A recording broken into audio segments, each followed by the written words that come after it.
ada di depan sini. Nah, baru buka regulator, cabut. Regulatornya cabut. Tangan pakai tangan satu lagi, Ya, Pak. sip. Jadi kita amankan dulu supaya memang memastikan tidak ada aliran lagi. Assalamualaikum warahmatullahi wabarakatuh. Waalaikumsalam.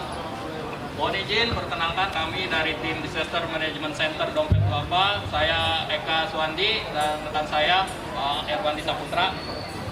Kali ini kami akan membagikan ini ya pengalaman untuk sharing tentang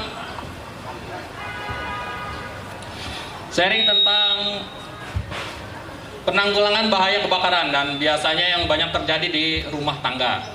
Nah, mohon bantuan abang-abang untuk pindahkan alat. Kami turun sedikit ya. Nah, biasanya sering sekali terjadi bencana kebakaran di akhir tahun atau di menjelang hari raya. Biasanya bulan Ramadan karena rumah kosong, ibu-ibu atau keluarga mudik lupa mengamankan kompor biasanya. Ini yang sering terjadi.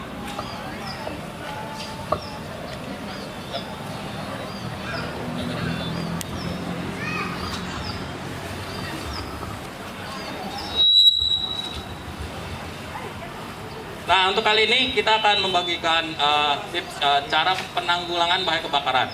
Jadi kalau api ini kan reaksi kimia yang biasanya disertai cahaya, panas, bara, gitu ya. Jadi api ini biasa kita kenal ada istilah segitiga api. Untuk memadamkan api, kita cukup memutuskan salah satu mata rantainya dari segitiga api itu. Segitiga api itu terdiri dari apa? Ada oksigen, ada panas, ada bahan bakar. Untuk memadamkan api, kita cukup memutus mata rantainya, salah satu unsurnya kita hilangkan. Nah, untuk kali ini kita akan langsung demonstrasi untuk penanggulangan bahaya kebakaran biasanya dari tabung kompor gas di rumah-rumah. Nah, Bapak Ibu sekalian biasanya naruh tabung gas di mana nih posisinya? Di kolong meja. Yang biasa taruh di rumahnya, tabung gasnya ditaruh di kolong meja, ada ditutupin sama batu gitu, dinding batu, ada. Itu posisi-posisi yang tidak direkomendasikan. Jadi untuk posisi penempatan tabung gas di rumah, sebaiknya jangan di bawah kolong meja atau nanti ditumpuk-tumpuk dengan ditindih sama batu, bata atau barang-barang lain. Itu sangat tidak direkomendasikan. Jadi sebaiknya tabung gas disimpan diletakkan posisinya di tempat yang terbuka, yang gampang dijangkau. Jadi ketika ada sesuatu kondisi darurat, kita gampang untuk meraih, untuk menanggulangi. Kalau ditaruhnya di kolong meja, apalagi banyak barang di situ, ketika terjadi kebocoran gas atau apa dan ada penyalaan api di situ, kita akan sulit menanggulangi. Untuk simulasinya, kita akan coba misalkan kebocoran gas, lalu terpicu munculnya api. Bagaimana menanggulanginya? Nah, ini ada rekan saya yang expert, biasanya sudah mengisi training pemadam kebakaran. Dan kalau kita ngisi training, biasanya alis-alis kita nih pada keriting karena kena api panas ya. Ini ada Bang Erwandi, biasa dipanggil Bang Bojek. Silakan Bang Bojek, bisa dilanjutkan. Oke, terima kasih Bang Eka. Izin Bapak-bapak, Ibu-ibu dan teman-teman sekalian. Nah, ini mau nambahin, biasanya kalau kita di rumah masang regulatornya harus ditekan ya. Kebanyakan yang ditekan ya. Sebenarnya dia nggak perlu ditekan. Dia posisinya tinggal ditaruh, nanti diputar.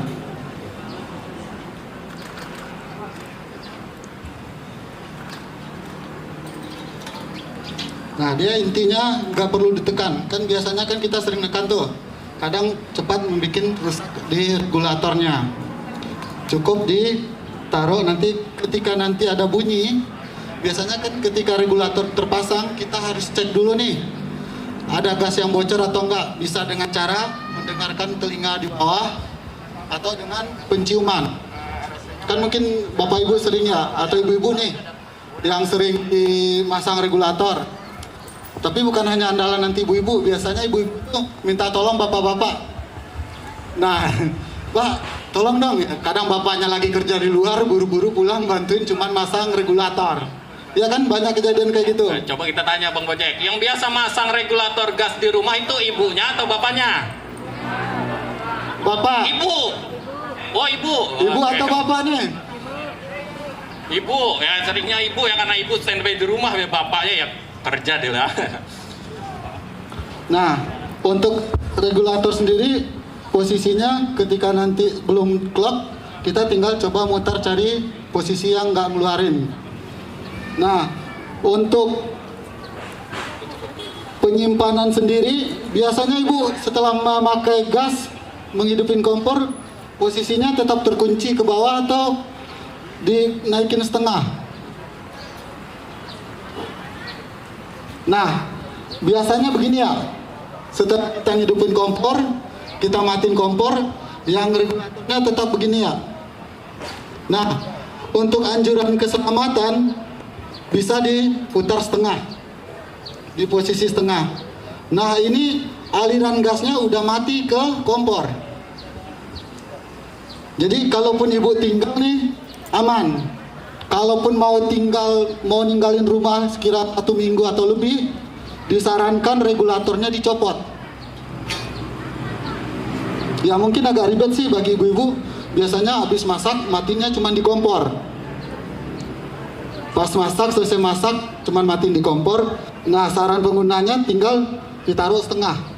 Mungkin nanti bisa dicek di rumah. Kalau posisi ini di setengah, itu otomatis gasnya udah mati, nggak ke selang ke kompor lagi. Itu untuk keselamatan. Oke, kita coba prakteknya.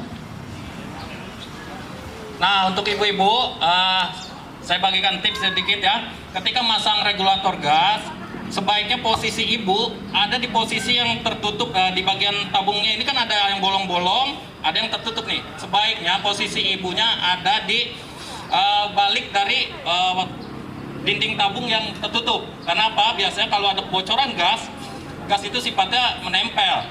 Kadang ketika dia nyemprot, itu dia menempel di baju atau di apa. Ketika kita nyalakan kompor, itu merembet.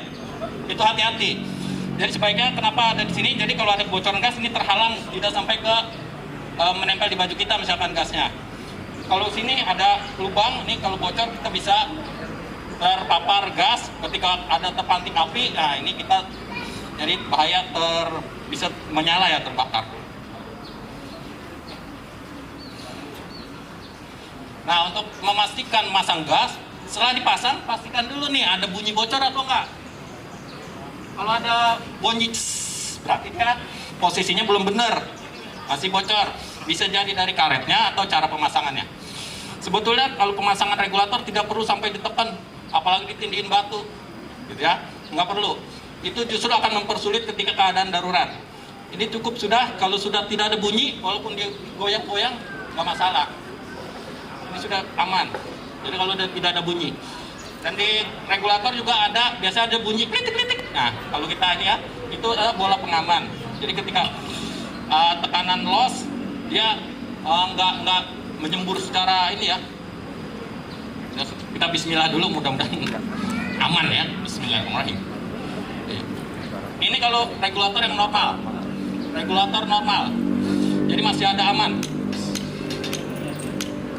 Nah, ini jadi tidak terlalu terpicu karena ada bola pengaman di dalamnya. Kalau kita ini bunyi kan, nah ini bola ini adalah pengaman. Jadi ketika loss tidak ada tahanan, dia akan menutup. Tapi kalau ada tahanan ke kompor, dia akan terbuka untuk mengalirkan gasnya sendiri. Nah, ini ada regulator yang sengaja kita modif memang untuk demonstrasi. Ini ininya regulatornya sudah kita bocorkan.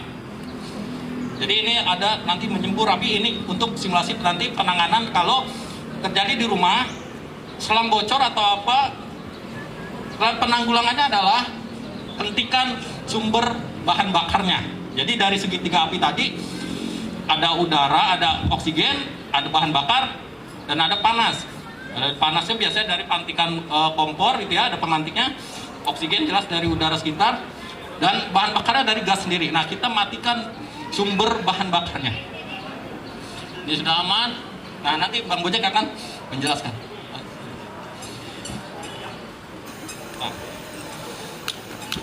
Nah, ini kondisi kayak gini nih.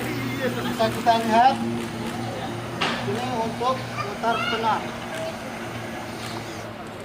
Nah, ini nggak perlu ditekan.